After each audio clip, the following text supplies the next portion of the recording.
Hello, Archie Dunlop here with Talking Astrology with Archie on Thursday, April the 24th, 2025.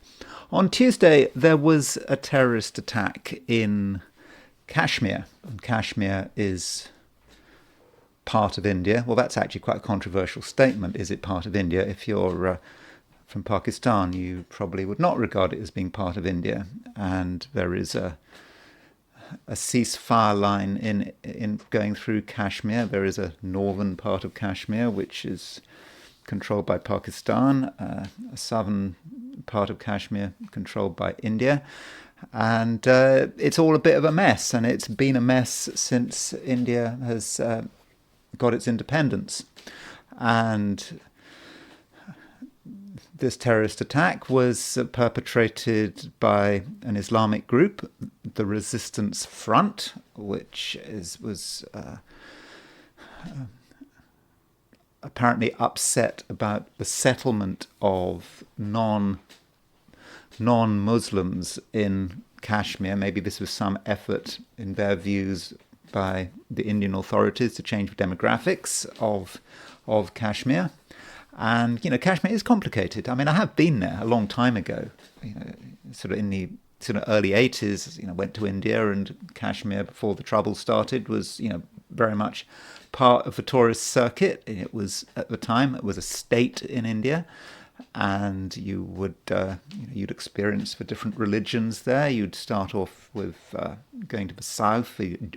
Actually, the formal name of the state is Jammu and Kashmir. So the Jammu part, you'd go there, which was predominantly Hindu, and then you'd go north into the Kashmir Valley, which was Sunni Muslim, and then you might want to go up into the Himalayas, 13,000 feet up in this town called Leh, and so you'd cross going to the east, and the religion would change. You'd move from a Sunni Muslim area to a Shiite Muslim area. There's this place in Kashmir, but was in Kashmir, called Kargil, where you would see Shiites, all these Shiite clerics having conversations on the street, and you can see little pictures of the Ayatollah Khomeini.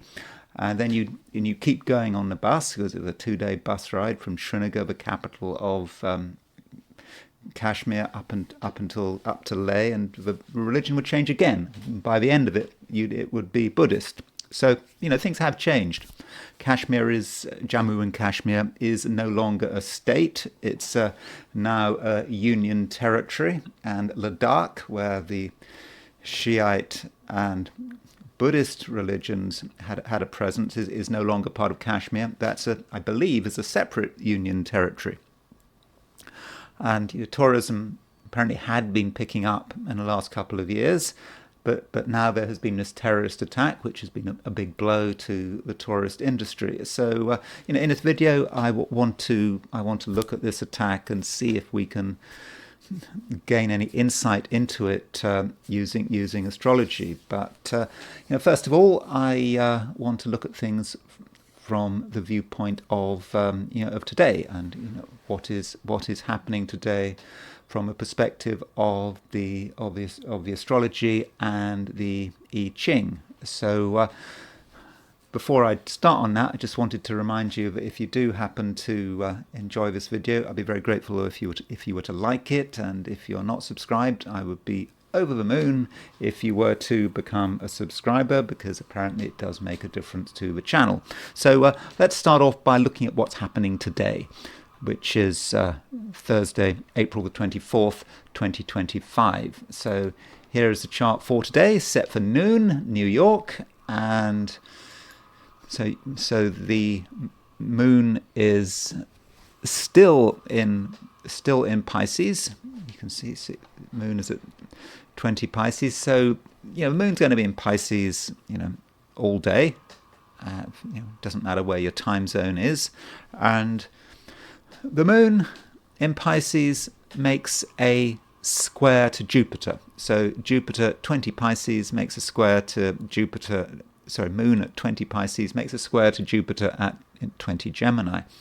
And that is actually the only main exact aspect today. And so if we want to talk about moon square Jupiter, we might say it's a little bit excessive, maybe. We can take things too far. And from an emotional viewpoint, we can respond to this and we can respond to that, and we might get distracted. So if there's something you want to do, then make sure that you have the right level of focus, because something might turn up and you might want to put some energy here, put some energy there, and end up not getting anywhere at all. So that's something you have to be careful about. Now, there are some aspects coming up, very shortly. Venus is very close to Saturn. Venus is also very close to the North Node. So,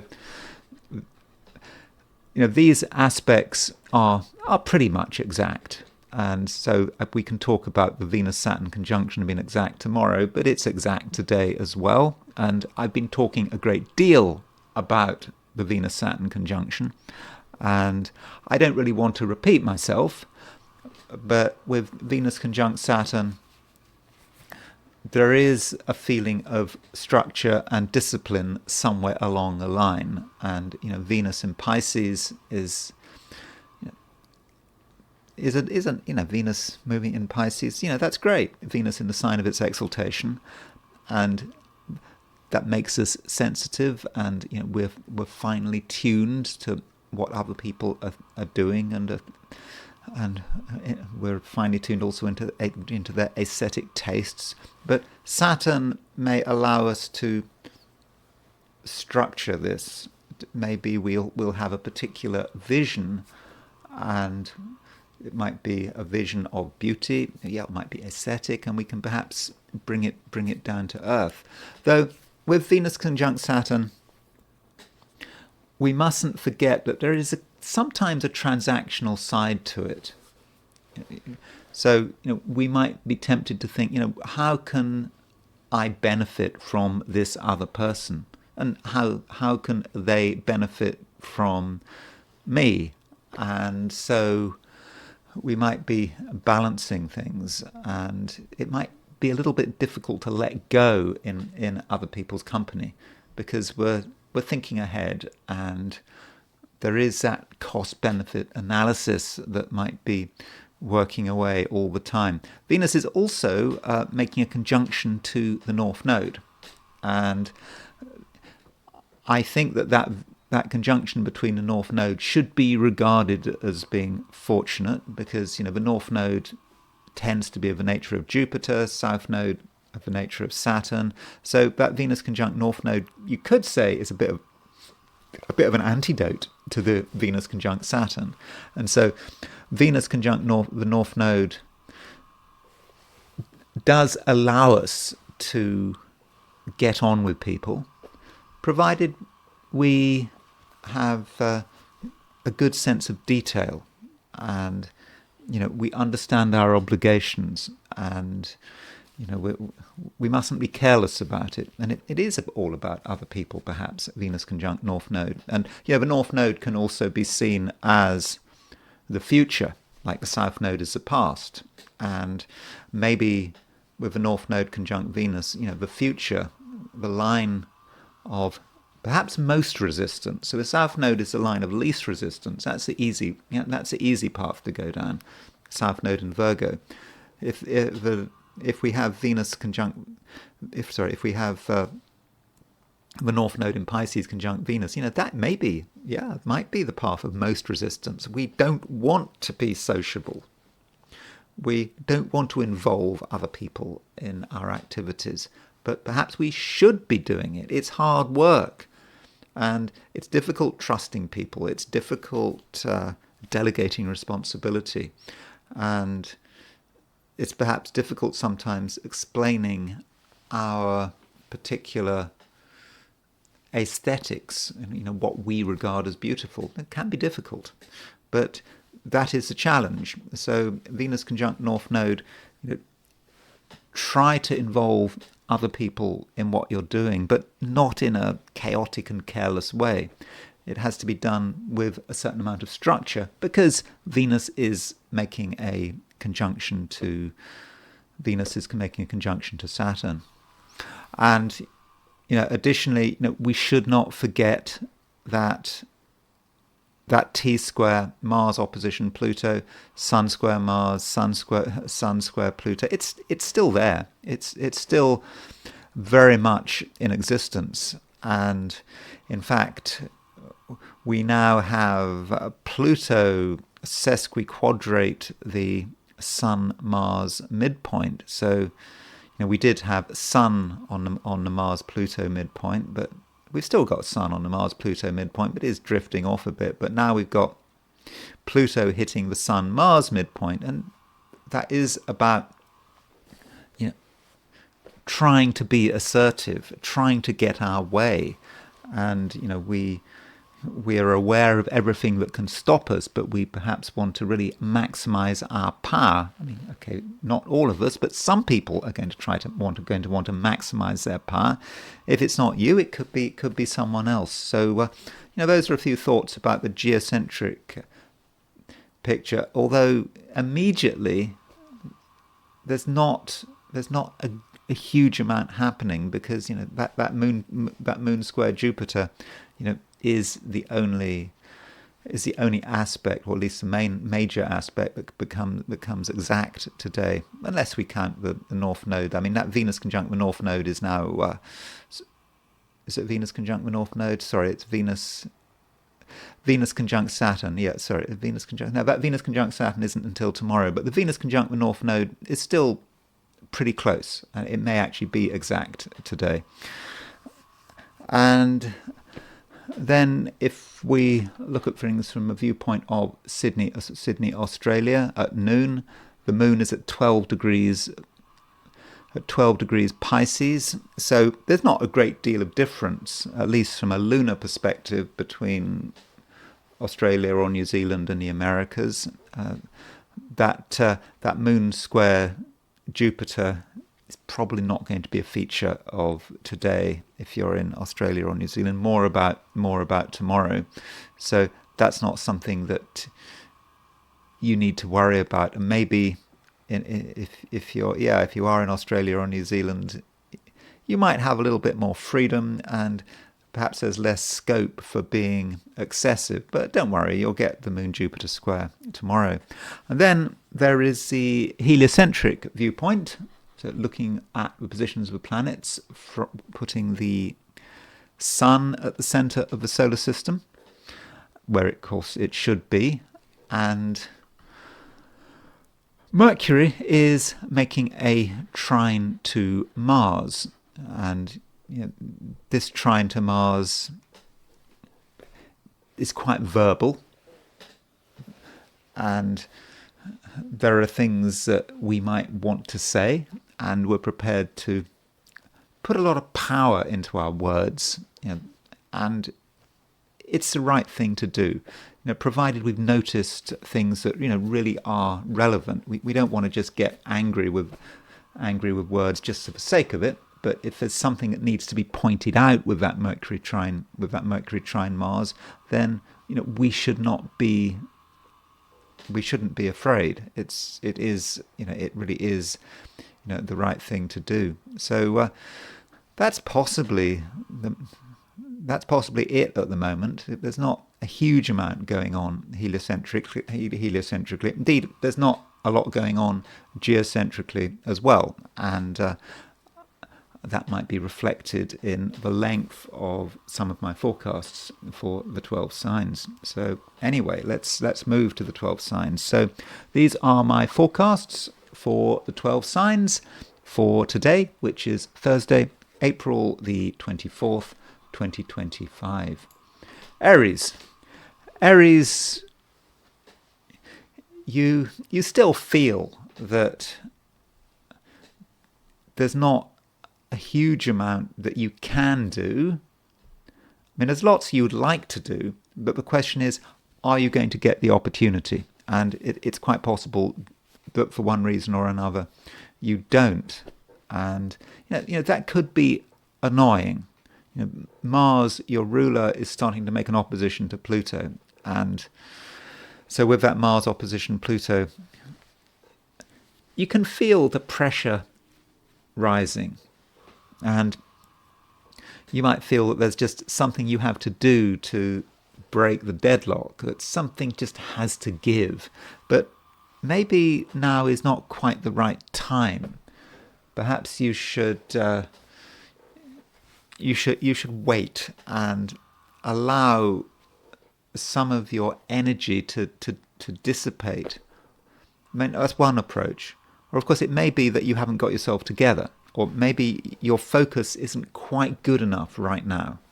So maybe it's actually the opposite. I said allowing your energy to dissipate. That's one way of dealing with feelings of frustration and anger. I'm not saying you have to be angry, but you might feel slightly frustrated. So allow the energy to dissipate, perhaps focus on something else, something that is not of immediate relevance. It might be amusing, that kind of thing. No, alternatively, if you are a serious person, perhaps your focus is not quite good enough, and you need to focus even more and cut out more of the sort of irrelevant nonsense that has been distracting you. And so over the next day or two, you can start to really get that focus together. And perhaps tomorrow, because tomorrow moon moves into Aries, moves out of Pisces into Aries, it may be much easier for you to be yourself and to assert the power of your personality. And one potentially positive area that you might be considering could be relationships. So, as far as relationships are concerned, it's not about you. It's about seeing what other people can do, what kind of initiatives they're capable of, and seeing if you can be surprised. You might think that you know everyone, that you know how they're going to behave in any particular situation, but that's not necessarily the case. And it does seem that if you do make a special effort to get on with people, then something might happen. You might see a new side to someone's personality, which I think is for the good, it's for the best.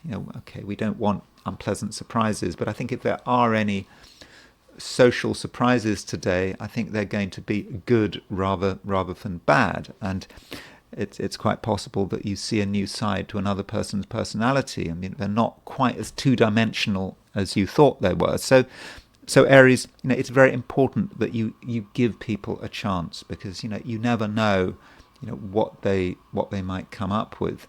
And finally, I know that at least I think that you're feeling slightly frustrated, and you might want to push things, and you might want to just do something to increase the pace, just exaggerate things, make things larger than life, maybe just through the things you say. And I don't think that's going to be helpful. I think you need to take things as they are. And if there is any action, then let other people take the action. Let other people provide the surprises. Your own work, in a positive sense, today should, I think, be more private and doesn't necessarily have to be advertised. Taurus, Venus is getting really close to Saturn now. I mean, I know I've been saying the same thing day in, day out. I think it's tomorrow that the Venus-Saturn conjunction is exact, but it is an important aspect. And with Saturn aspects, what often happens is there's a feeling of tension in the run-up to the aspect. I mean, it can be a feeling of negativity, looking at things in the worst possible way, and feeling annoyed and just perhaps also that you're being treated somewhat unfairly, and then you come up to this aspect, and the aspect happens, or even it's just before the aspect happens, and then you just suddenly feel a great sense of relief that it's over. And that may be how you're feeling at the moment, that you're feeling that something is not entirely going your way. You're trying your hardest. I think many Taurians, trying hard to be pleasant and sociable, but it may not be entirely working. It just may feel that something is just a little bit stuck. But you really shouldn't worry about it, and you certainly shouldn't regard it as being your problem. It's not your problem at all, and it's just something that's going on out there, and you needn't worry about it. And additionally, Taurus, Venus is making a conjunction to the North Node. I think actually that Venus conjunct the North Node may be exact today, and at least the true node. I mean, you've got the true node and you've got the mean node. I like to use the true node, and so that's what I'm using. So with the Venus conjunct the North Node, that is a major constellation. The North Node is a positive energy, of the nature of Jupiter. And the North Node, I think, gives you a certain amount of protection. And also, it's telling you something. The North Node in astrology is about where we're going to. The South Node is where we're coming from. And so you now can get insights about where you should be going to, what you should be doing. And with the North Node in Pisces, it's asking you to probably be a little more flexible and reasonable than you have been in the past, to consider alternative viewpoints, and also to think about your own future. Not your future in a material sense, but more in a spiritual and inspirational and existential sense. What kind of future would you like for yourself? Just imagine it. And it may not be a future which at the moment is realizable, but if you just imagine how you'd like things to turn out, then you might get a feeling that, yes, this is right for you, and that it's something that you should be striving for, over the next year or more, that it perhaps should set things up for you. And now is a time in general, with the sun moving through Taurus, to be thinking about what you can be doing to get closer to your ambitions. Remember, I'm not talking about ambitions in terms of money, status, job, not those kind of ambitions. I'm talking about ambitions which are more foundational than that, which really are about, what you're here for. And so that's something that you should be doing. It may not be always easy. And, today you may feel that you're not being supported as much as you'd like to be, but that shouldn't worry you. If you feel a little bit alienated, then that might be telling you something. It might be telling you something about why you're being alienated, and in what situations are you being alienated. So if you feel that you don't belong in one particular place, rather than get upset about it, you should be pleased that you're being given this information. And if you try to try different things, different places, different experiences, different people, then you might actually find that sense of belonging. And that's something that you should be able to get hold of with Venus conjunct the North Node. So the universe is trying to tell you something. It maybe is just trying to get you a little bit back on track. I'm not saying that you've gone badly off track, but it's just about fine-tuning your approach to the immediate future, and not just the immediate future, the future, certainly what you're doing over the next year and perhaps more. Gemini. Gemini, it's another day with the moon moving through Pisces, and the moon in Pisces makes a square to Jupiter in Gemini, and I think that moon Gemini square is by and large pretty fortunate. With the moon Jupiter square, I have been a little bit negative about it so far. I've used the usual words about moon Jupiter squares. They can be excessive, they can be overindulgent, they can be distracted. That's what moon Jupiter square can be about, distraction. But I think the moon Jupiter square should be able to work for you. Jupiter is still in your sign. Jupiter stays in your sign for, I don't know, when does it leave? Certainly another 6 weeks. I think Jupiter leaves Gemini when does Jupiter leave Gemini? Jupiter leaves Gemini on June the 9th, perhaps June the 10th, depends on your time zone.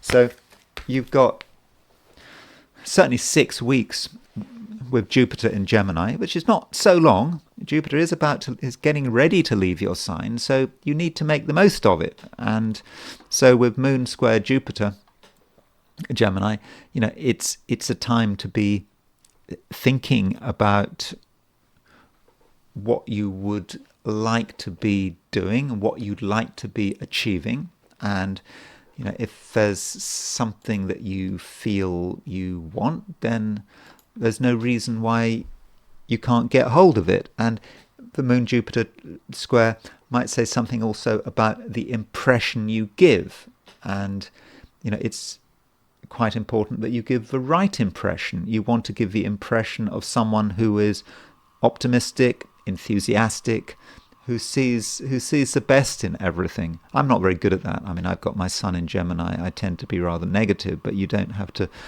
regard me as a role model. Try to transmit a certain positivity, because it will be appreciated, and also there will be a positive feedback. If you are positive in terms of what you're saying to other people, you'll get a positive reaction back, and that's going to make you feel better about yourself, and that will make you even more positive. And so don't be afraid of that Moon square Jupiter. It could be excessive, but I don't think in your case it will be. And additionally, Gemini, we have a conjunction between Venus and the North Node, and that Venus North Node, I think, is of direct relevance to you. Venus conjunct the North Node is an aspect that is sociable. It is about other people, but it's about what other people can do for you and what you can project. And with that Venus conjunct the North Node, you can project an image which is actually quite attractive. People are going to like the way you present yourself. Okay, if you make a special effort to if you make a special effort to make people go away, and if you try to discourage people, yeah, sure, you can if you want, but in general, if you just follow your impulses and you just do what feels right, then you come over as being an attractive personality, and people are going to like you, and they're going to like what you have to offer. And so you shouldn't hold back. And it's possible with Venus conjunct the North Node that what you wear and your general style can make a difference, but probably doesn't make that much of a difference. I think you are who you are, and if you're genuine, I think that you will be supported. And if you happen to be working over the course of the day in whatever capacity, I think that you really can have a powerful impact. And employers and others and co-workers will really appreciate your presence. So really, make the most of it all. And as far as relationships are concerned, again, Venus conjunct North Node, Moon square Jupiter. You are an interesting person and you're someone who can make people feel good about themselves if you try a little bit, and so that should be able to further boost relationships. So overall, Gemini, it looks like being a pretty good Thursday. Cancer,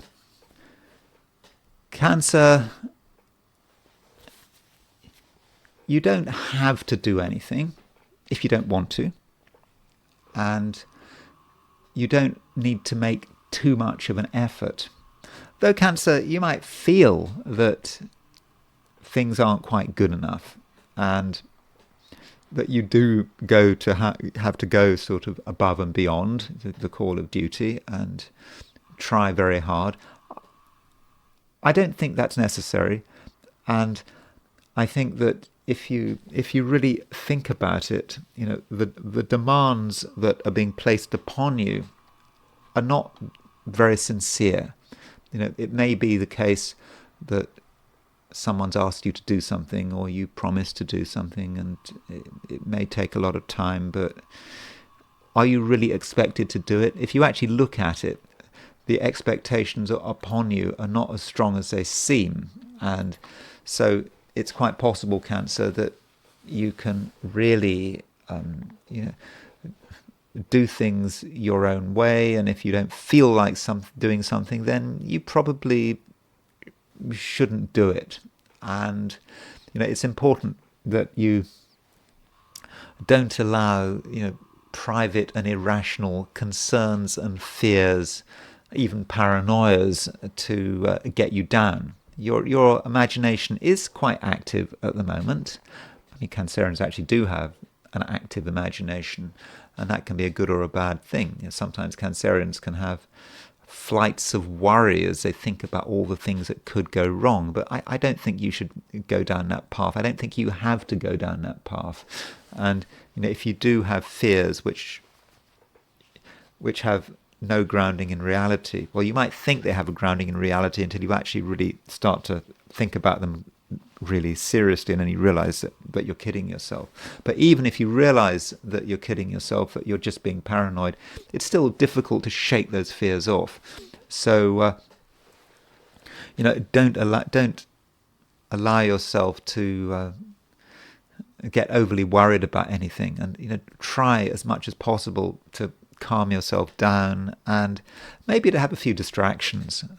Distractions may not be such a bad thing, and you perhaps need to see things on a broader level. And with Venus making a conjunction to the North Node, it's possible that a change of scene could do you good. Not just a change of scene, but perhaps a change of personnel. Perhaps you've spent too long with one group of people and you need to spend some time with another group of people. Or it might just be that you need to get in touch with someone who you maybe haven't talked to before, or you haven't talked to them for a long time, but someone who is going to give you a different perspective.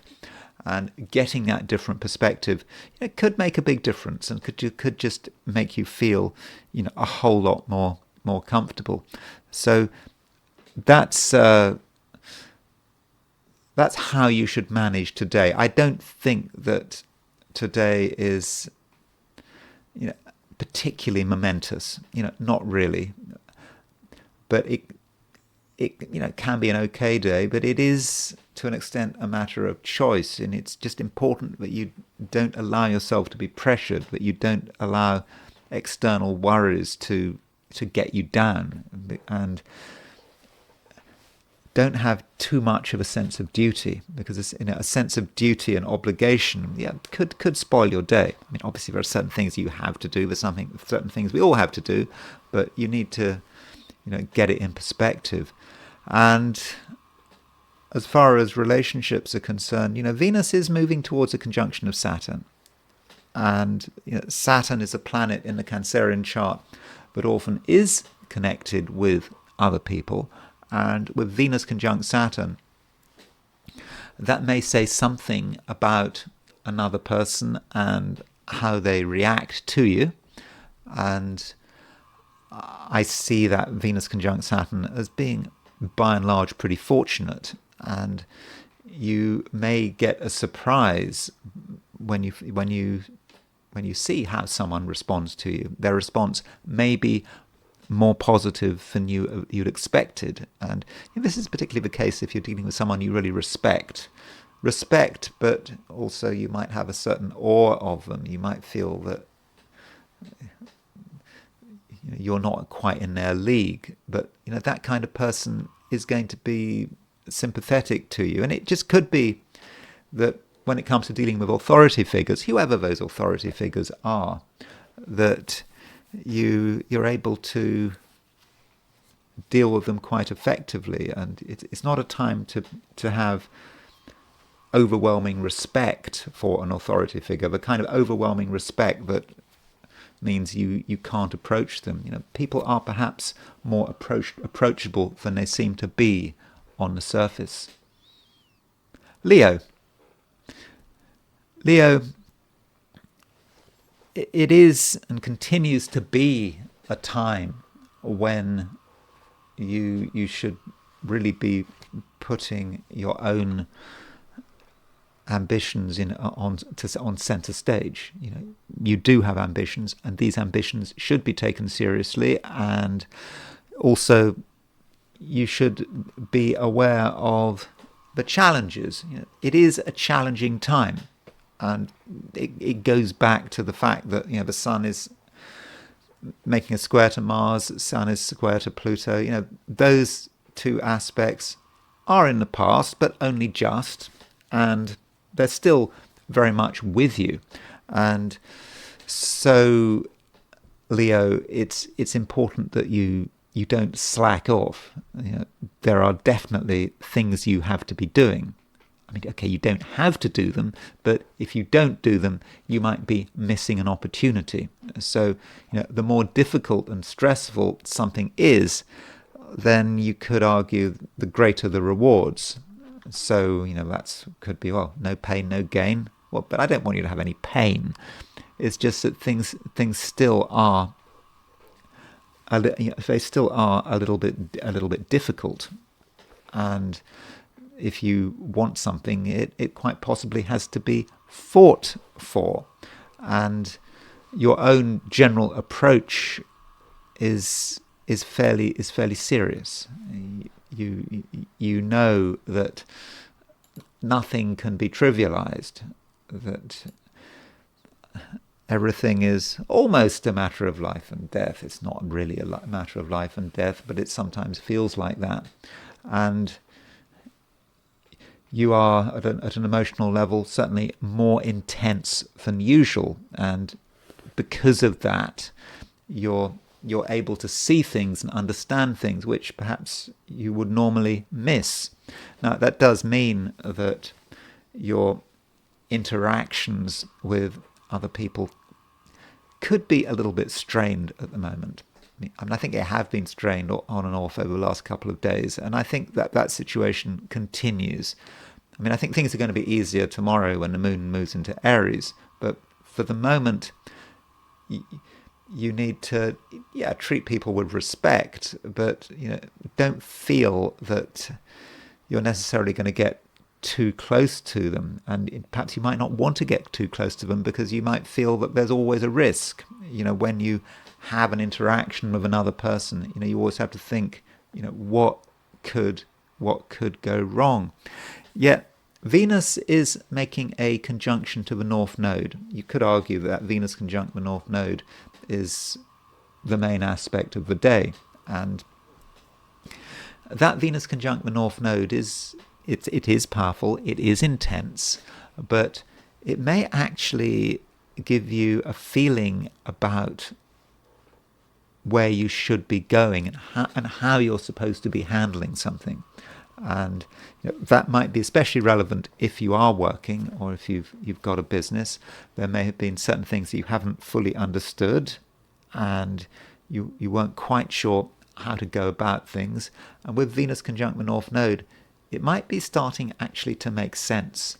Perhaps you've had an insight. The insight may not have been entirely comfortable. You might have become aware that there's something you need to do that maybe you don't really want to do it, but it has to be done. And that could be how the Venus conjunct the North Node works. And it might be that you realize that you need some help from another source, or you need to get someone's advice, or maybe it could even be about a partnership, but it doesn't have to be. But you are getting insights about your direction, and if you do feel those insights today, then there's a good chance these insights can be taken seriously. We get, all of us, we get insights all the time, or we think we get insights, and some of these insights are just, or even most of them, are just distractions. They're impossible and they're meaningless. But for you, Leo, today, if you do get a feeling about something, then I would suggest that you do take it seriously. It doesn't mean you have to act on it in a raw form. The insight perhaps has to be worked on, but you're getting close to where you should be going. And once, of course, you are following your path, the right path for you, then, of course, nothing can stop you. Virgo.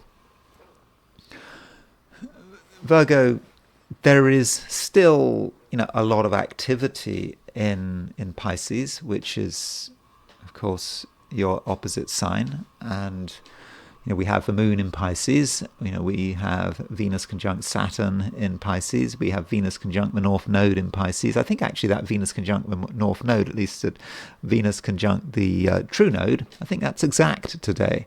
And so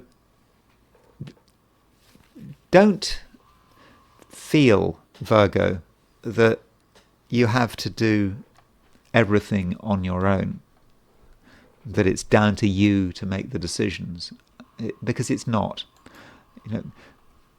With the North Node conjunct Venus in Pisces, you're being asked to look at things from another person's point of view, and to consider other people's interests, because other people's interests may actually be your interests.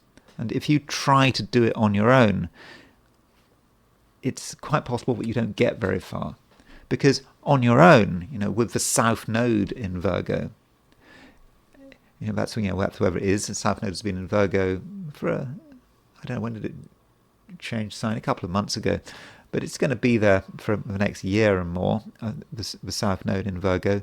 If you try to do things on your own, you might not know where to focus, not know what to concentrate on. You'll have ideas about what you should be concentrating on, and you'll think you'll get it right, but you probably won't get it right.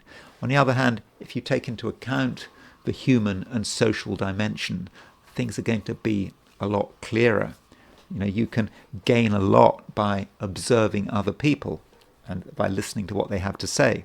And that's especially the case with Venus conjunct the North Node. You give people a chance to have an influence on you. You don't have to accept that influence, but you're just aware that you are a social animal, and that there may be certain key relationships that you need at the moment. These relationships could have many different dimensions. It could be romantic, it could be professional, it could just be a friendship. Whatever it is, there are certain key relationships that you need to move you along. And additionally, the main aspect today is arguably Moon square Jupiter. Okay, probably the Venus conjunct the North Node is more significant, but that Moon square Jupiter, should not be ignored. And that is about your direction,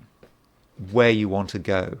And if you are really serious about going somewhere, moving your life in a particular direction, then you can't necessarily do it on your own, and you just might need some outside assistance. and you might even be told that you're getting something wrong. And Virgo, you should be prepared to listen and really understand, another person's point of view, even if you completely disagree with it, because you do not have all the answers.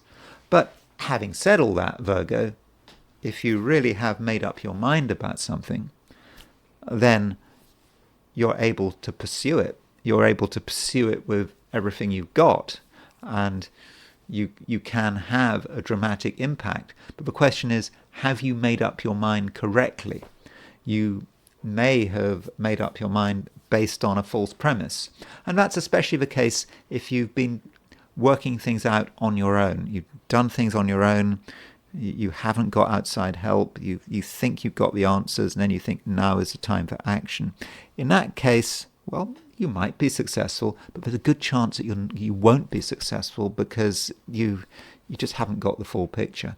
On the other hand, if you're in a situation where you really have made an effort to listen to other people, you've got different views, and you haven't looked at it from an isolated perspective, and you then make up your mind, this is what you need to do, then that's a different story. Then I think that there's a high chance that your decisions are correct, and that your actions will be fruitful, and that you can really make things better for yourself. Libra, Venus is conjunct the North Node at the moment. It's really closely conjunct. I think it's at 11 arc minutes at noon New York time. And so this Venus conjunct North Node is fortunate. No doubt about it. The North Node is of the nature of Jupiter, and it does mean, Libra, that if you do what you're supposed to be doing, if you do what the universe expects of you, then really you can accomplish a huge amount, and there won't be any major resistance. So, ask yourself, where are you supposed to be going? What are you supposed to be doing? The Venus conjunct the North Node is guiding you, and your considered actions can really have fortunate results. And as you go about your daily life and daily routines, it's going to be important that you have a good sense of detail. A good sense of detail, but also understanding the emotional connections. So that is, a difficult balance to get. I mean, it might appear to be a difficult balance because, what we're talking about is on one hand, getting things right and concentrating on particular details. Getting a detail right can make all the difference, can make the difference between success and failure. But at the same time, being emotionally fluent and emotionally aware. Your emotions are actually guiding you through. They're not a distraction. And perhaps that's the real lesson of Venus conjunct the North Node. In fact, not just Venus conjunct the North Node, Venus conjunct Saturn as well, because Venus at the moment is right between the North Node and Saturn, and it's been between the North Node and Saturn for some time. And of course, tomorrow Venus makes the conjunction to Saturn, and so Venus will be then moved beyond Saturn. But with Venus conjunct Venus on Saturn North Node midpoint, you have become aware that it really is a delicate balance, that you do have to get things right, and you have to feel your way through. I'm reminded a little bit of the I Ching hexagram. This is not an I Ching reading, but there is this I Ching hexagram number 29, which is the abyss. And the abyss is about being really careful, being aware of danger. If you tread in the wrong place, you can fall into the pits. But you're dealing with a situation that you understand. It might be dangerous, but you get it. or at least you should get it. And why do you get it? It's because you're aware, and you're emotionally aware, and you're also following the path. And again, you know what the path is with Venus conjunct the North Node. So yeah, tread very carefully, very, very carefully, and don't be distracted. Listen to your feelings. I mean, if you're into Star Wars, the Force be with you and all of that kind of thing. Yeah, you can gradually walk through and get out of the woods, but it's not really the woods as in some bad thing you have to get out of. It is your chosen battle, your chosen struggle, and you're very close to where you want to go. You just don't want to spoil it with a bit of carelessness at the last moment. But I do think that would be unnecessary. But you don't have to feel that there's anything else that you need to understand. You have everything you need. In fact, it would be a bad idea to get distracted. You might find that there's something catches your interest, something you don't know anything about, and you think, well, let's pursue that particular path. But you get distracted, and that could spoil everything, because if you're walking on the edge of the abyss, you don't want to get distracted, and you just want to just keep going, and you can worry about that distraction. It's some kind of shiny, sparkly thing that looks interesting, but it's not interesting. It's dangerous. So keep going, keep going, Libra, and it won't just be okay. It will be great. Just don't be distracted, and don't be distracted too much by other people. Other people at the moment, are they going to help you reach your destination? Probably not, especially if they're new, if their influence is new. Okay, if you've been dealing with them for a long time, then yeah, they might help you reach your destination, but you don't want social changes at the moment. And you don't want new people coming into your life. You don't want irrelevant ideas, irrelevant suggestions. At Libra, that's just absolutely not what you need at the moment. Scorpio.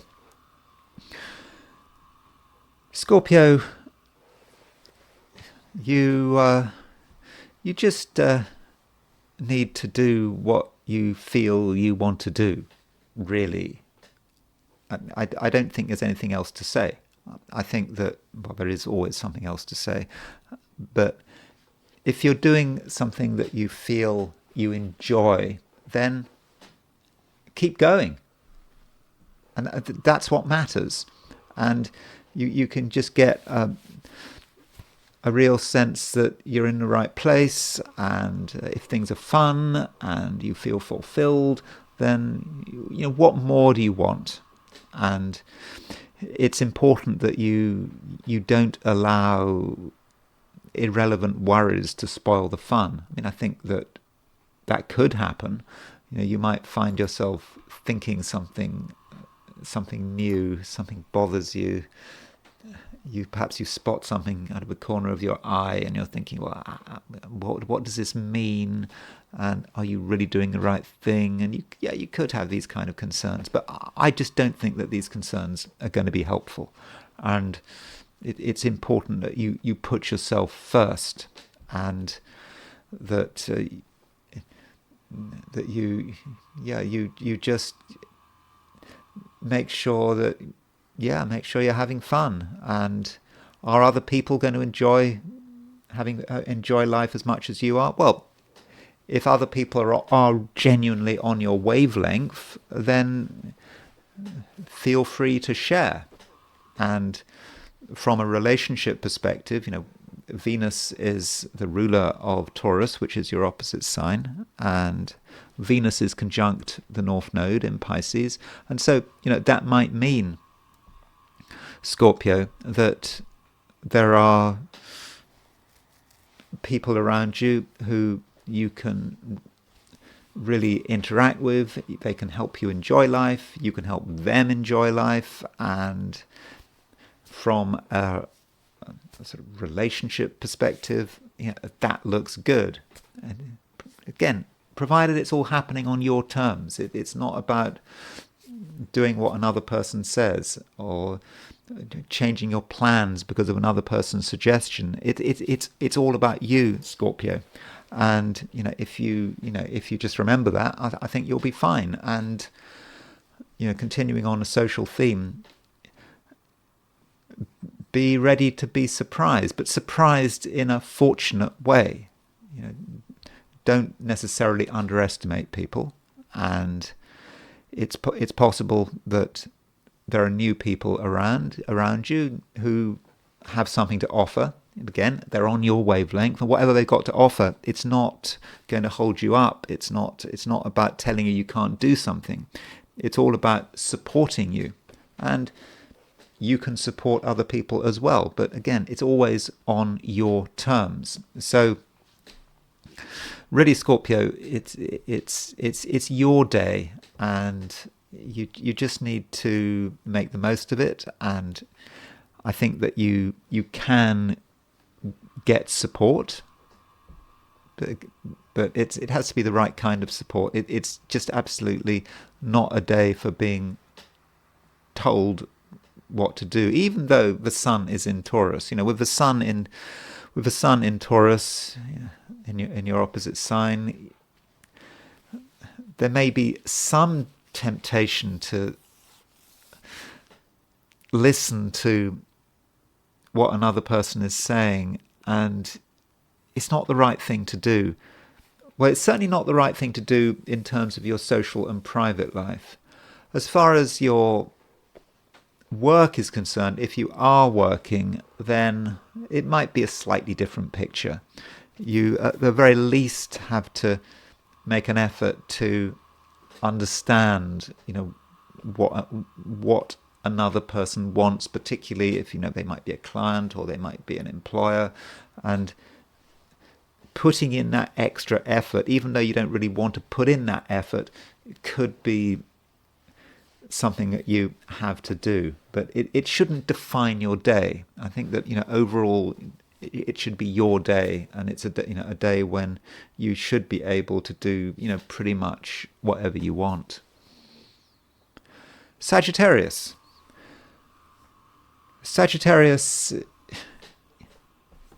in a way, it's a continuation of yesterday. That is the problem of these 12 sign forecasts and doing them every single day. It would be nice if every day was completely discrete, and that's why I do the I Ching, because the I Ching treats every day as being different, and one day does not move into another day. But with the astrology, aspects hang around for a long time, and so they can hang around for a long time, so there can be a certain amount of repetition.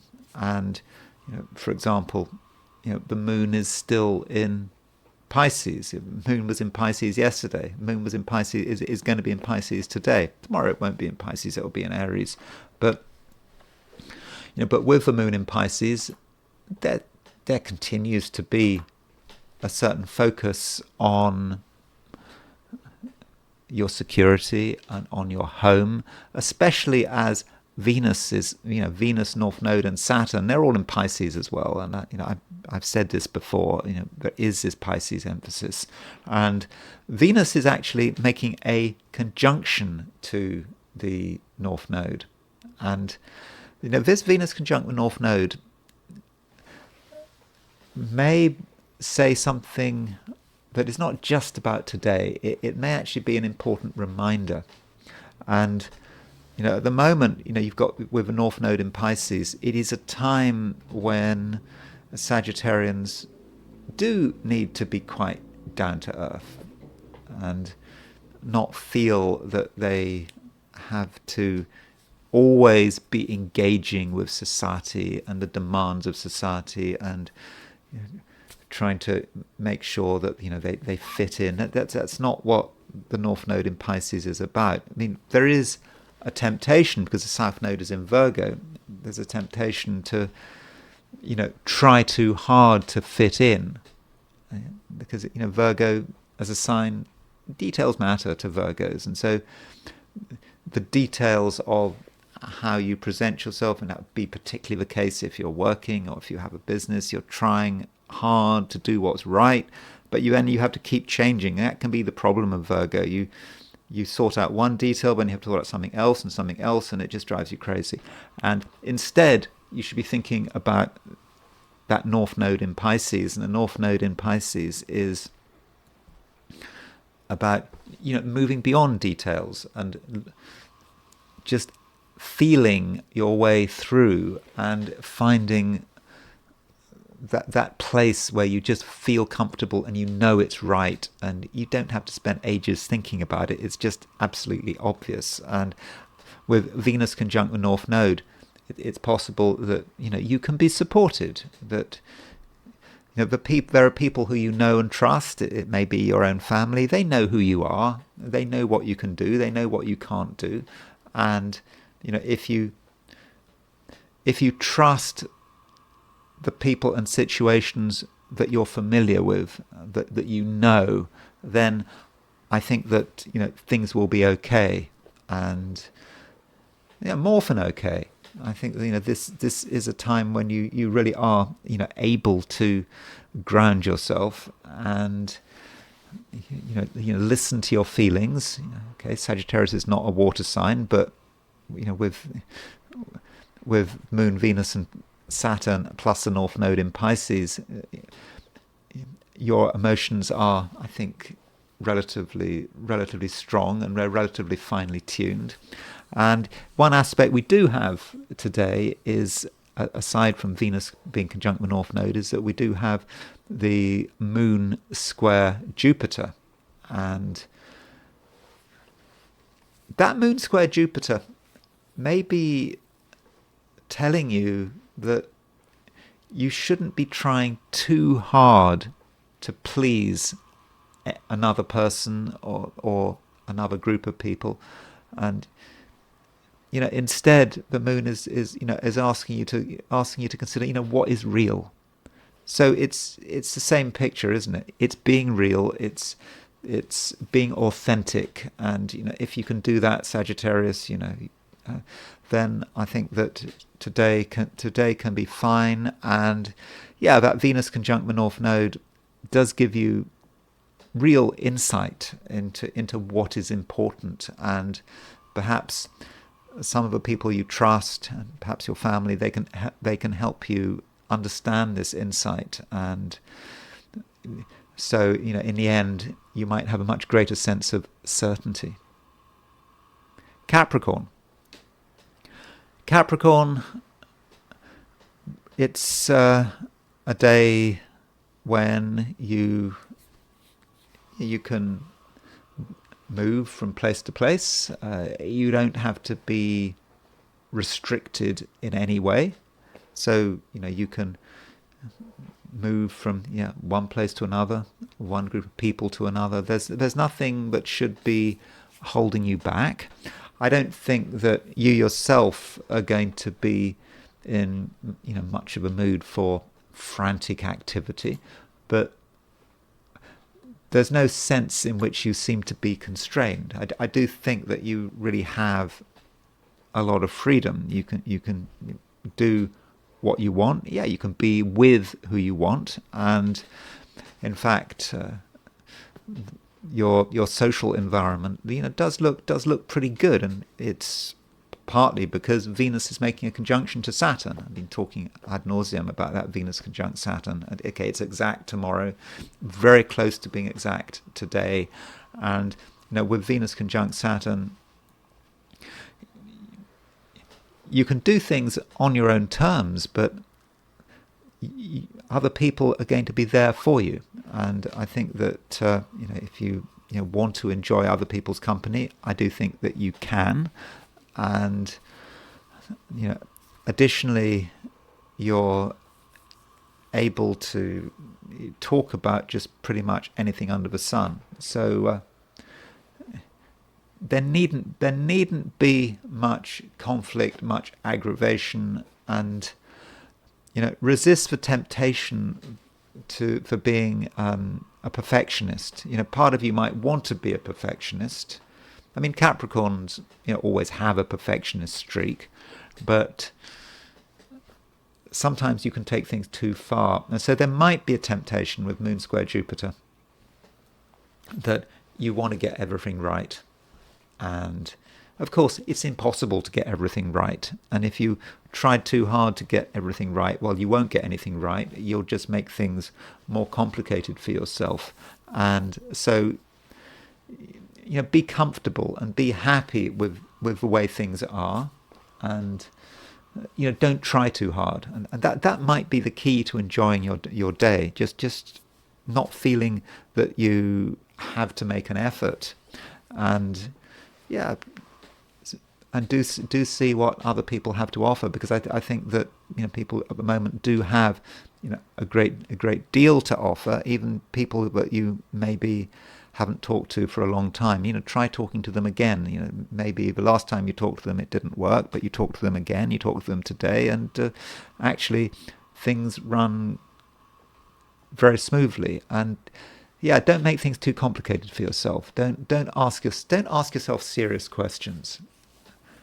I mean, you are quite good at dealing with serious questions, but I don't think serious, high-order questions of a philosophical or political or economic nature are really going to be useful. I think they're just going to be a distraction, and you need to just work with the facts in front of you, and then things will be okay.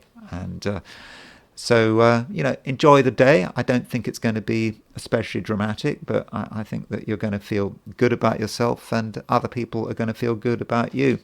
Aquarius.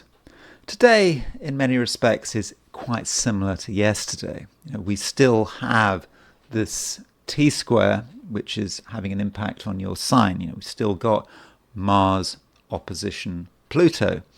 That Mars-Pluto opposition is getting stronger, and this Mars-Pluto opposition is, of course, across the main axis of your chart. Pluto is in Aquarius, and Mars is in Leo, and as a result, this does make things feel a little bit intense, and the Sun continues to be square Pluto. Mars is opposition Pluto. In fact, Pluto, remember Pluto, 3 degrees, 4 degrees Aquarius, is in your sign. Pluto is sesquiquadrate the Sun-Mars midpoint. And so, with this aspect, there is something about you that could be quite dramatic. You may feel that you do want to make things happen, and that you want to assert your power and control. Is that a good thing? Well, it kind of depends on the situation, doesn't it? I mean, you have to use some judgment. You are someone that can make things happen, and people are going to listen to you. And if you want to make changes, you absolutely can. And you can make those changes, whenever you want. But it may not always be wise. You have to ask yourself, what do you seek to benefit? And, what impact are these changes going to have on other people? So, a bit of discretion, Aquarius, is certainly going to be required. And, like yesterday, it's important that you don't take things too seriously, or rather, you don't make things too complicated. Some things really are very simple. They can be understood. And it's possible that the financial angle is emphasized. And when it comes to money, don't make things too complicated. And don't allow other people to make things complicated. They could make things complicated just for the sake of it, because it makes them feel special, makes them feel knowledgeable. But, money is really simple. It comes down to, whether or not money is in the bank, whether or not the cash is in your hand. And if you do keep it simple like that, then, well, you're going to be making it simpler for yourself, but it's going to make it easier for you to understand what to do and what not to do. Because, right now with Venus conjunct the North Node, and Venus conjunct the North Node is in Pisces, it is asking you to, to look at, what you have and what you don't have, and don't try to be too clever about it. Don't think too much about the spiritual dimension or the emotional dimension, or getting confused by legal agreements or possibilities and small print. You don't want to be bothered with that. You just want to get straight to the answers, and you can find the answers. So if you've got a financial question or something that needs to be done financially, it's just important that you don't allow other people to make it more complicated than it actually is. It may not be other people, just other people. It may be organizations, people trying to sell you a product, whoever. And so that, of course, would be another good reason why you need to be in control. And today you can be in control, but again, don't take it too seriously. You can be in control without having to make too much of an effort. And additionally, you can be in control without upsetting anyone.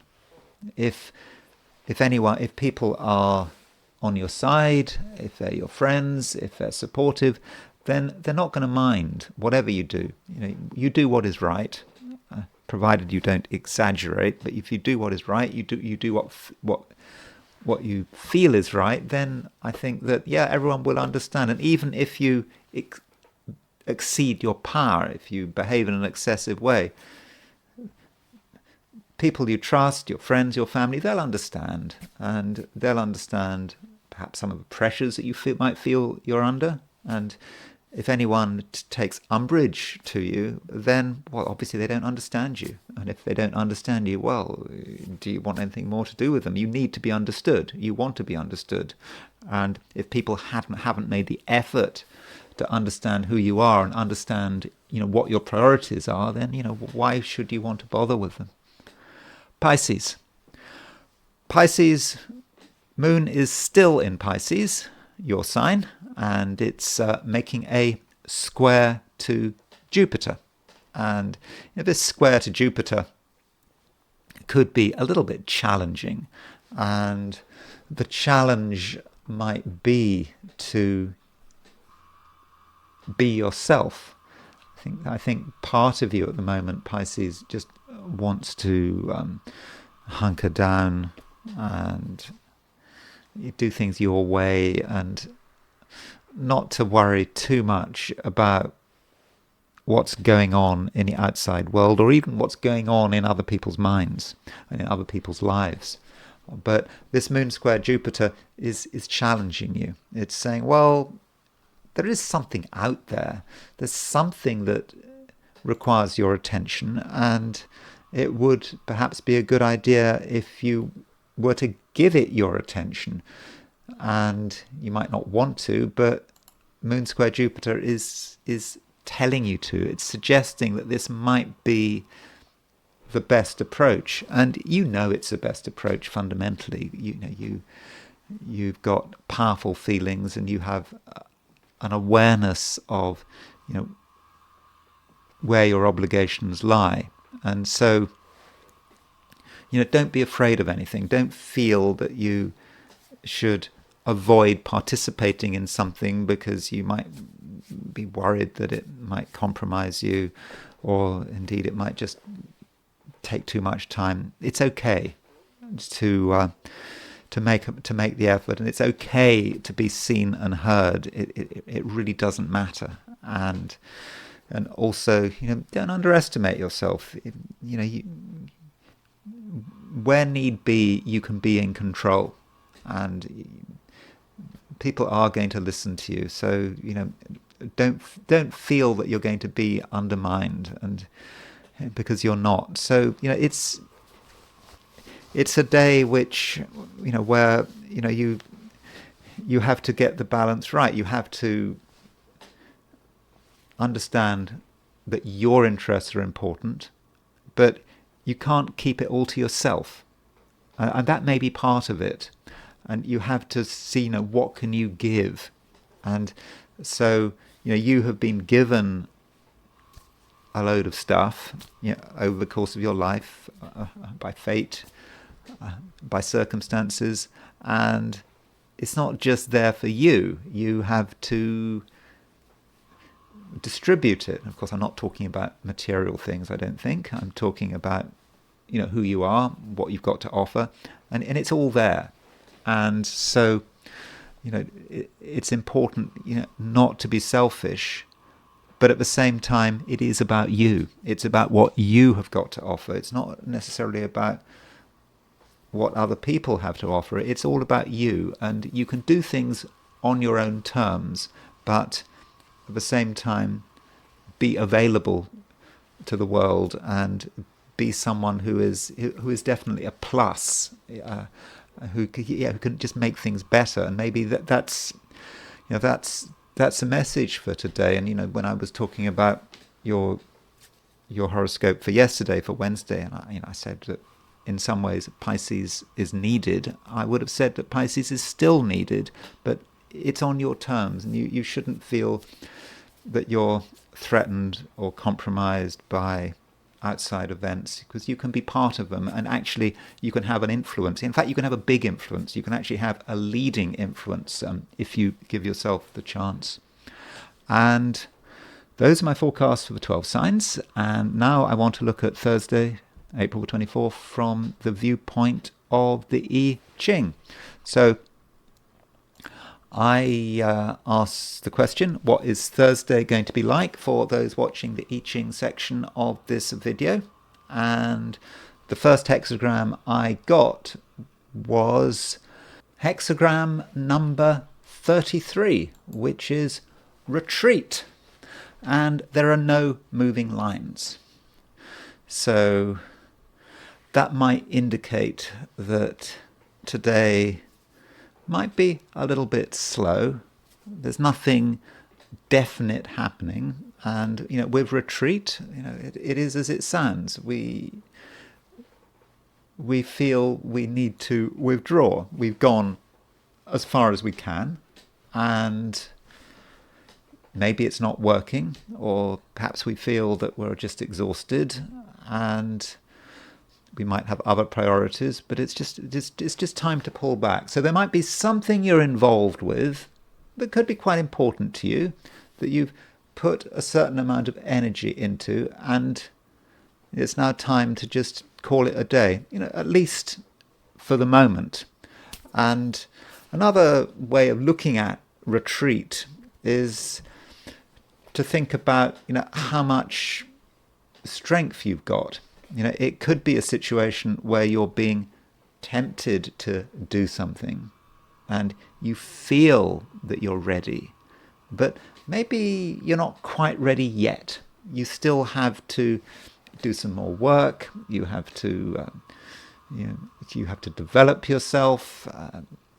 And Greg Winkup, in his translation of the I Ching, he actually calls this hexagram the piglet, and I think that's a piglet. I think he uses those words. And the reason he uses the piglet is he's saying you're dealing with a small animal that isn't ready to go into the outside world. It's very strong, this piglet, but it's still there. I mean, it's still a piglet, and it needs to be fattened up a bit, needs to get stronger before it's ready. And so that may be another aspect of retreat. So especially with no moving lines, it is important to hold back.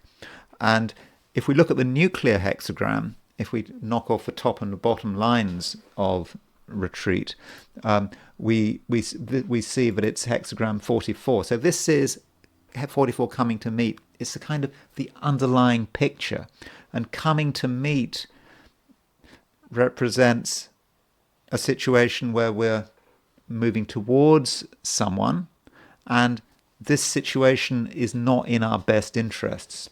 It may be that someone seems harmless, they don't seem to be dangerous, but they could be dangerous. And the advice with coming to meet is to back off. And so that might be something about the underlying situation with retreat. So really, it's a very simple message today. I don't need to go on and on about it. Hold back. If you're involved with something, don't be afraid of, retreat. It's okay. You've gone as far as you can, and you don't need to apologize or feel bad about it. And it may be on another occasion you can try again. I mean, it may be tomorrow. I mean, this is only a reading for today. So let's now look at Kashmir and the attack in Kashmir, which took place, as far as I know, it happened on Tuesday the 22nd, and it happened, I think, at 10 to 3 in the afternoon. And the last count, I think that 28 people have been killed. I think 20 have been injured. And so here is the chart for the attack. I mean, that's the first thing we need to look at. So this attack happened in a place called Pahalgam. Now you'll notice that I've got this as Sonamarg. Now the reason I've got Sonamarg is because I needed to put in some location because Pahalgam was not in the software. But then I changed the coordinates to this meadow where it happened. There's a particular meadow or valley, the Baisaran Valley. So I think these are the coordinates of where the attack happened. But I started off by putting in Sonamarg because I had to put in something, and then I changed it. I've actually been to Sonamarg. I did stay a few nights in Sonamarg. It's this place sort of to the east of Srinagar, the capital of Kashmir, and it's on the road. It's the beginning of a road to Leh, which is sort of high up in the Himalayas. And so if we look at the chart of this attack, so just a reminder about what happened is that there is this group claiming responsibility, a sort of an Islamic group called the Resistance Front, and I don't know, there were maybe 3 or 4 of them emerged from the woods, and there are these tourists who were in the main Indian tourists, Hindu tourists, and they were attacked, and the attackers specifically targeted Hindus. They asked people if they were Muslims, and they didn't want to kill Muslims. I think there was one Muslim who was killed. He was a man who was organizing pony rides, and the chief minister of Kashmir went to his funeral. And so that was the attack. Why did they have the attack? One reason for the attack was that they didn't like the fact that people from outside Kashmir were settling in it. I think something like, they were saying that something like 85,000 people had come from outside to settle in the state, but it's a union territory now, and so that was the background of the attack.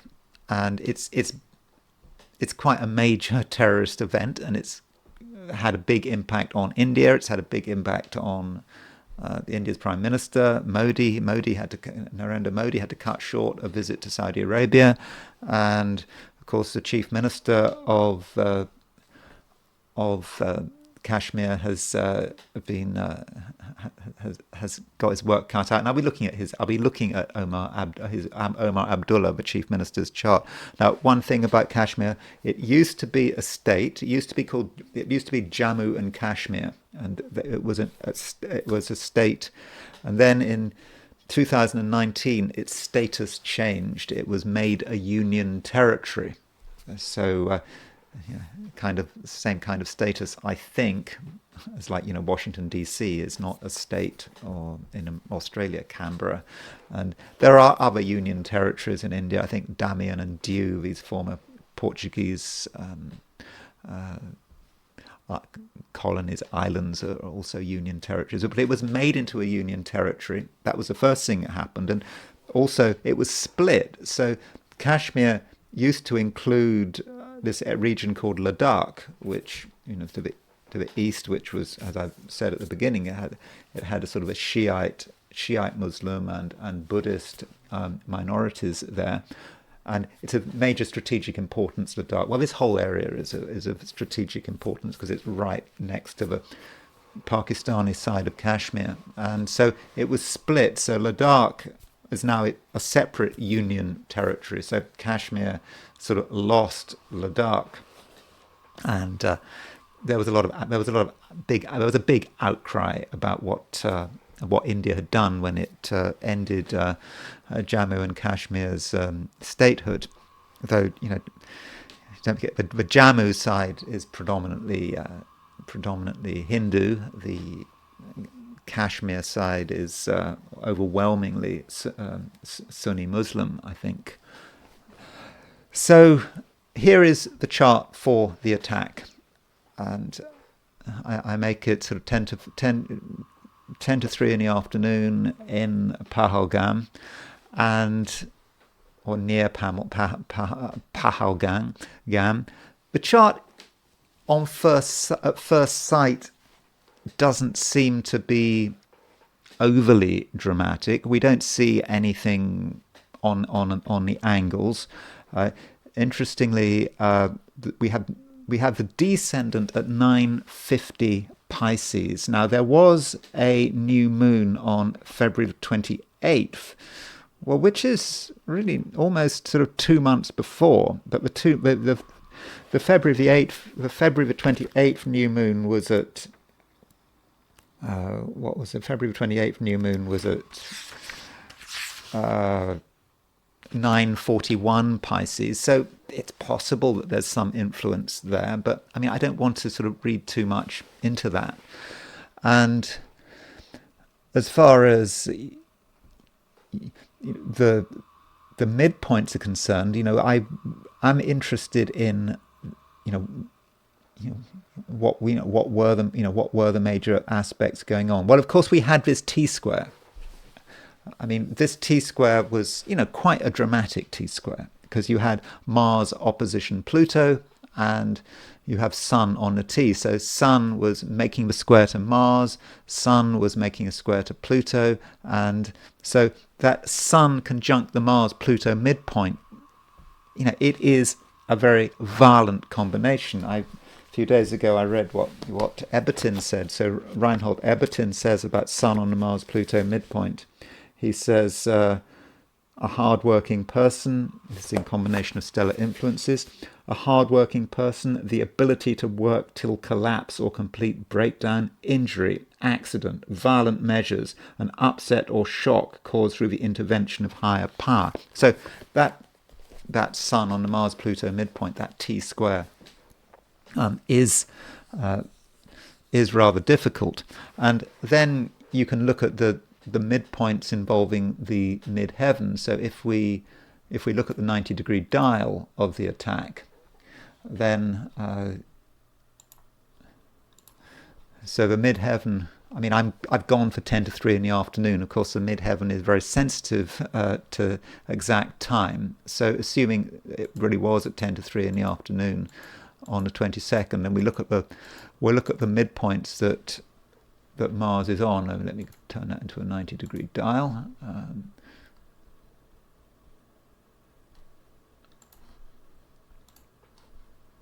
There we are. Okay. Sorry, let me just switch this around. So remember, the midpoint moves about 1 degree every 4 minutes. So it is quite a fast-moving point. So here is the midheaven, and the Sun and Mars were very close to being square at the time of the attack, and so the Sun and Mars. So we've got this midpoint here. So there's the Sun and Mars, because it's a 90-degree dial. The Sun and the Mars are conjunct, and then it's making the Sun-Mars Hades midpoint. So Hades is a hypothetical planet connected with death and destruction and decay, and so Hades and the Sun-Mars conjunction, or at least the Sun-Mars square, were brought together by the midheaven. So that's quite a powerful signature of something bad happening. Although I don't think that it's especially impressive. I mean, remember, as far as that midpoint is concerned, Sun conjunct the Mars-Pluto midpoint, that's happening all over the world. So this attack, well, it could have happened anywhere. Why in this place in Kashmir? Why? What astrologically suggested that something might happen, and that might be, something we do have to think about. Now, as this attack happened in India, it perhaps is appropriate to look at it from a Vedic viewpoint. Now, Vedic astrology is not my main thing, and I don't really routinely look at events from a Vedic viewpoint. But maybe if you are familiar with Vedic astrology, you might have some insights that I don't have. So let me just look at the Vedic chart for this attack. And so turning to the Vedic chart of the attack, remember, this is the ascendant. So the ascendant was from the Vedic ascendant was Leo. And so, of course, from the Western ascendant would be Virgo. And what one does notice in the Vedic chart is a load of stuff in the 8th house. So this is the first house, second, third, fourth, fifth. So we've got Mercury, Saturn, Rahu, the North Node, and Venus in the 8th house. And of course, Saturn and Rahu are making a conjunction. And when I was looking at from a Western perspective, I was being quite positive about the North Node, particularly North Node conjunct Venus. And maybe from a Vedic view, I should not have been as positive, because Rahu is a malefic in Vedic astrology. And so you have Rahu and Saturn and Venus conjunct each other. And so with that in the 8th house, which is the house of death, that really does suggest that something bad could happen. And again, from a Vedic view. And the ruler of the 8th house is Jupiter, and so Jupiter is in the 10th. So perhaps Jupiter has a certain prominence there. Additionally, from a Vedic view, the moon is in. Okay, the moon was in.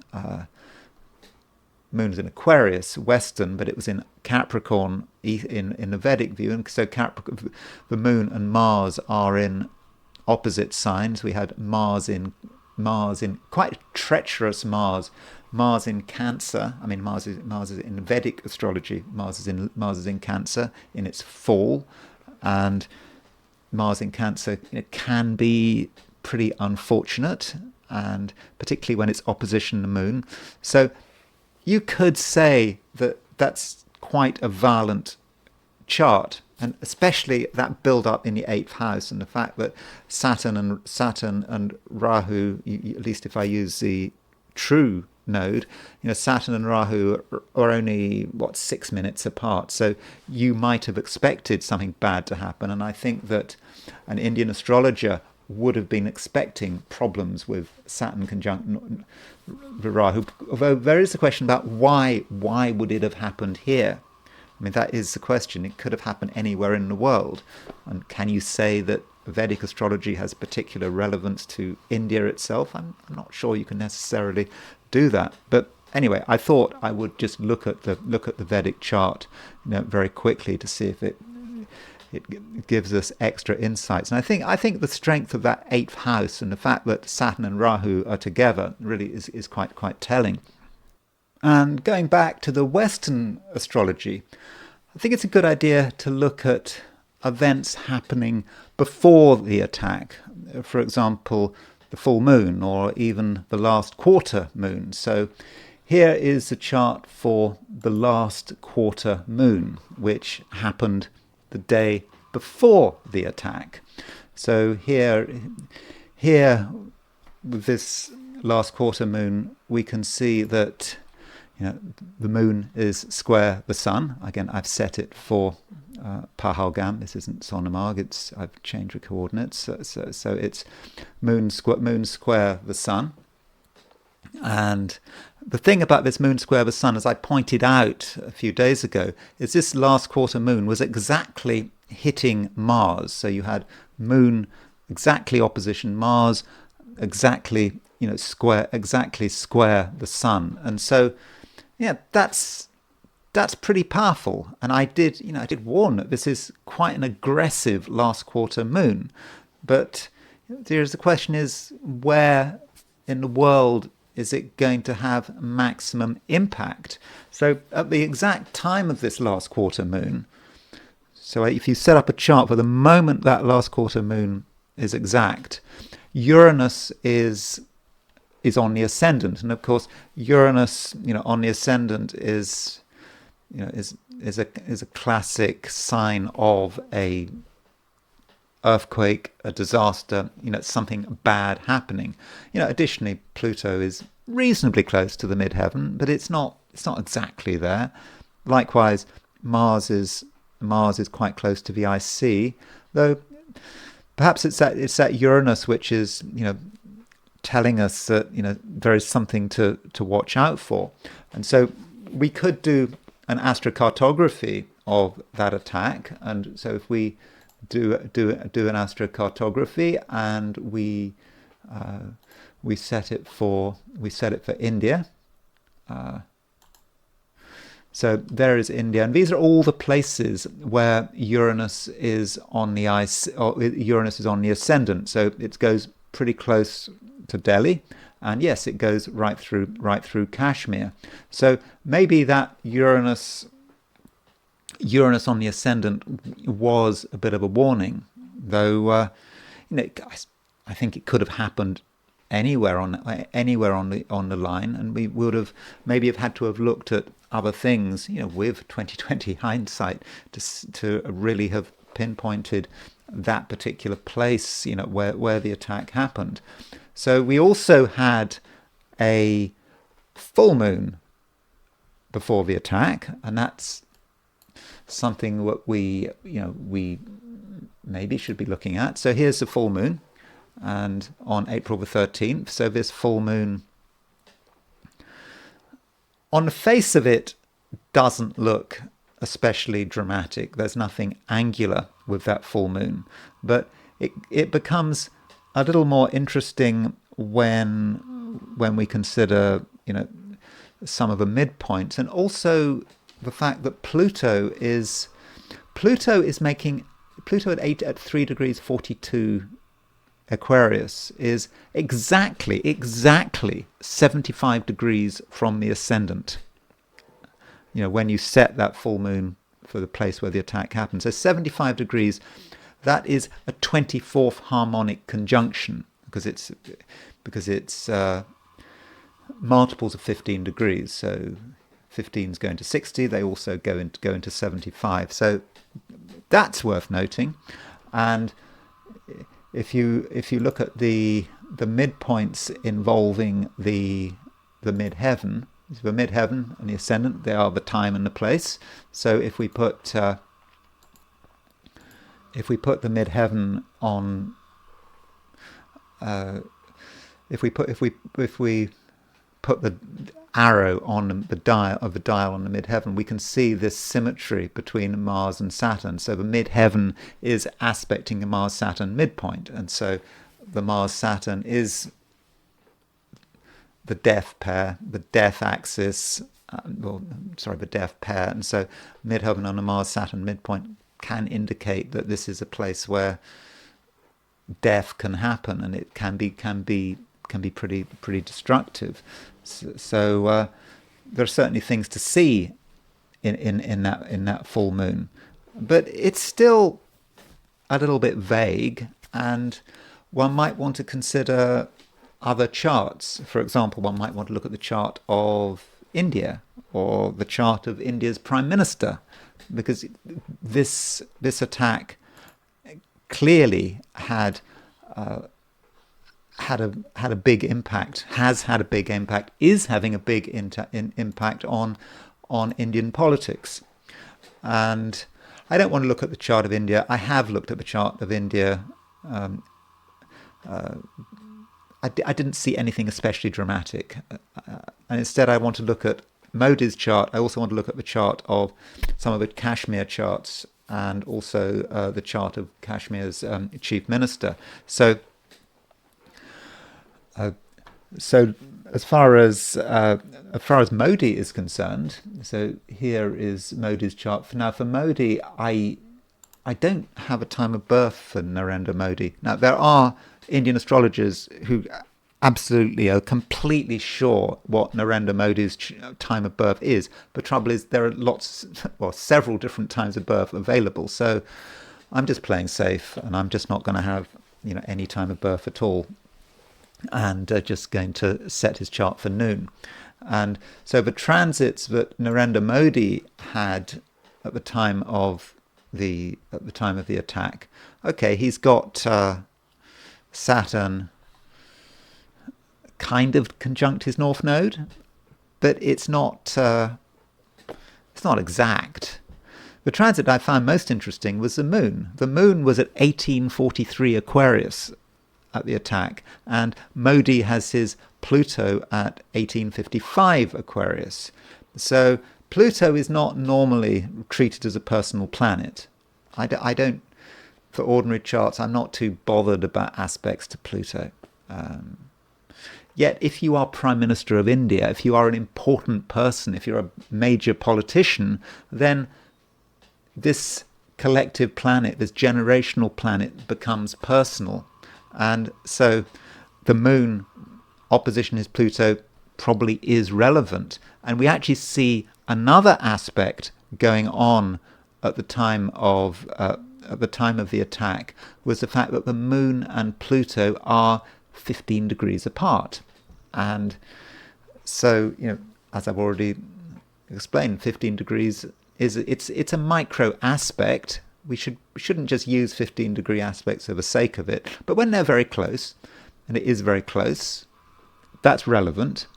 And also the fact that Modi he's about to experience 5-10 years time, I don't know exactly when, he'll have transiting Pluto opposition his Pluto. But this is the aspect 15 degrees before the opposition. So this may be an example of minor micro aspects working in practice. So that moon opposition Pluto's Modi clearly was a major event. And the reason that moon opposition Pluto worked so powerfully was, I think, because it happened at the same time as Pluto was making a 15-degree series aspect to his chart, which would have been was actually 165 degrees from his Pluto. So that's Modi. And then there's Kashmir. So which chart do we use? We could use the chart for when Kashmir became a state. I think it was March 5th, 1948. So that's a possibility. I mean, I don't know about the details. Maybe it became a state later, but March 5th, 1948 is certainly an important date in Kashmir's history. But there is another chart to consider. So in 2019, Jammu and Kashmir lost its statehood, and it became a union territory. Union territory is kind of rather like sort of Canberra in Australia, or where Washington D.C. It became a sort of federal territory. I think I've got that right. And there are other union territories in India. I think Delhi is a union territory. I think the former Portuguese colonies of Damian and Dew, I believe they are union territories. Goa is a state, but I don't think Damian and Dew are. And so in 2019, on October the 31st, 2019, Kashmir got split, actually, because Ladakh, which has sort of a Shiite, quite a high sort of Shiite population in the west of Ladakh, and in the sort of east of Ladakh, it's Buddhist. Ladakh got removed from Kashmir, so they created two union territories. You had Kashmir, Jammu and Kashmir, but then you had another union territory created. So Jammu and Kashmir lost its statehood, and this was a controversial move. It got a lot of criticism both in India and outside, and so here is a chart for Jammu and Kashmir becoming a union territory. I don't know exactly when it happened, but I think it happened on October the 31st, 2019, and this. This chart does show, Sun-Uranus opposition. That Sun-Uranus opposition is potentially a problem. That does give us an idea of some kind of split. And Sun opposition Uranus, there is a sort of drama there. And so we might want to consider transits to it. And if we look at the transits to the Union Territory chart, well, Pluto is square. There was a Sun-Pluto square, roughly, which was hitting its Uranus. And, from now on, the Sun is going to continue moving through early Taurus, and it will make an opposition to the Sun. There'll be Sun opposition Sun. Mars will keep going through Leo. So Mars will make an opposition, will make a square to the Sun. So although the transits were not exact at the time of the attack, we may be seeing the after effects of it over the next week or two. What impact is it going to have? Is India going to feel it needs to make some changes? Is it going to have to be more assertive? Is it going to have to reconsider its policy towards Jammu and Kashmir? It wasn't just a one-off event, I don't think. Now, one person, aside from Modi, who I think could be seriously impacted by this attack is Kashmir's chief minister. So although it's a union territory now, it still has a chief minister. I think in Indian states, the person in charge is the chief minister. And the chief minister is Omar Abdullah. And here is the horoscope of Omar Abdullah. He was born on March 10th, 1970. I don't know what time, so I've just gone for noon. And he was actually born in England. He was born in Rochford. And Omar Abdullah has a somewhat problematic chart in the sense that he's got a Mars-Saturn conjunction. Mars-Saturn conjunction, a pair connected with death potentially and frustration. He could be very hard-working, and it's opposition Jupiter. And so Kashmiri politics is dangerous. Surely it's dangerous. Would you want to be chief minister of Kashmir? In the early 1980s, when I was there, it was fairly peaceful. Okay, you still had this ongoing war with Pakistan, but there wasn't terrorism, rampant terrorism and counter-terrorism like there is now. So it has become dangerous. And so if you've got a Mars-Saturn conjunction, opposition Jupiter, and you want to be chief minister of Kashmir, I'm not sure if that's such a good idea. And his Jupiter-Saturn opposition, is exact. That's so he's very much plugged into the collective there. Jupiter-Saturn represents a business cycle, changes in society, historical changes, and of course there's going to be a Jupiter-Saturn opposition in 2029. So if he's still around in 2029, he may really get to feel that. And so if you look at the transits that he was experiencing at the time of the attack, the Sun was exactly the Sun was exactly conjunct his Mars. So it really hit him. It really, really forced him to do something to, I don't know what action he's able to take. I don't know how much power the chief minister of Kashmir has. And, note that he's also got Neptune has been on his Venus. We don't know exactly what sign his Venus is in because we don't have a time of birth. So he has got Neptune on his Venus as well. And Mercury was conjunct his Chiron. So that would have been the sort of the devastating news and the wound from that news. So his Chiron was activated by Mercury. But having the Sun on his Mars applying to the square of his Mars, and then now he's going to have Sun and the Mars moving on to his Mars-Saturn midpoint, and he's got Pluto on his Mars-Saturn midpoint. I mean, transiting Pluto on his Mars-Saturn midpoint. That's certainly having to deal with death and the after effects of that death. So it's a really tough time for Omar Abdullah. And when we look at Omar Abdullah's solar arc directions, it's kind of more of the same. So here are his solar arc directions. So he's just turned 55. So we move every planet 55 degrees. And from a solar arc perspective, his solar arc Mercury North Node conjunction is moving on to his Mars and his Saturn. So let me explain. So here he has in his natal chart a Mercury North Node conjunction, about 4 degrees apart, something like that. And his Mars and his Saturn are 3.5 degrees apart. So there's a kind of a linkage there between his Mercury North Node and his Mars Saturn. So when we move, we direct that Mercury North Node conjunction 55 degrees, and it fits almost exactly onto his Mars Saturn conjunction. And so, Mercury directed Mercury onto his Mars, which is bad news, then violent news, and then North Node onto his Saturn. So that direction of his Mercury North Node conjunction onto his Mars Saturn conjunction, you can see that is difficult.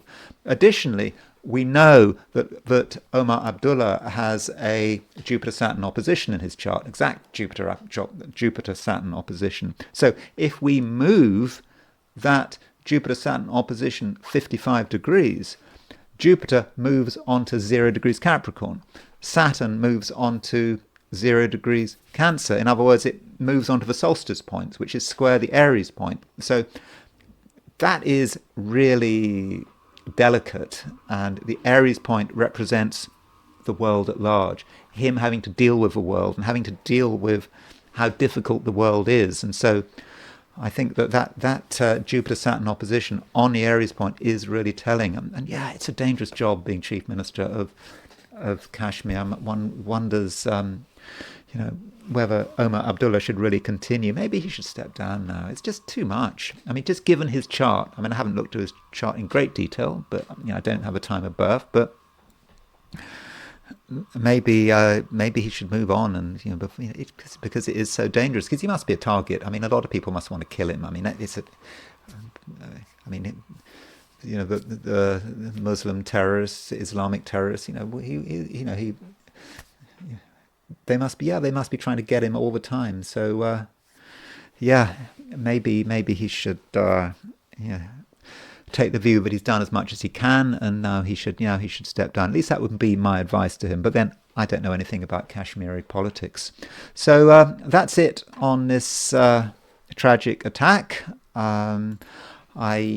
I hope you found this video of some interest. If you did enjoy this video, I'd be very grateful if you were to like it. If you're not subscribed, I'd be super grateful if you were to subscribe. If you want to buy me a coffee, there is a link in the description, and I will talk to you again tomorrow.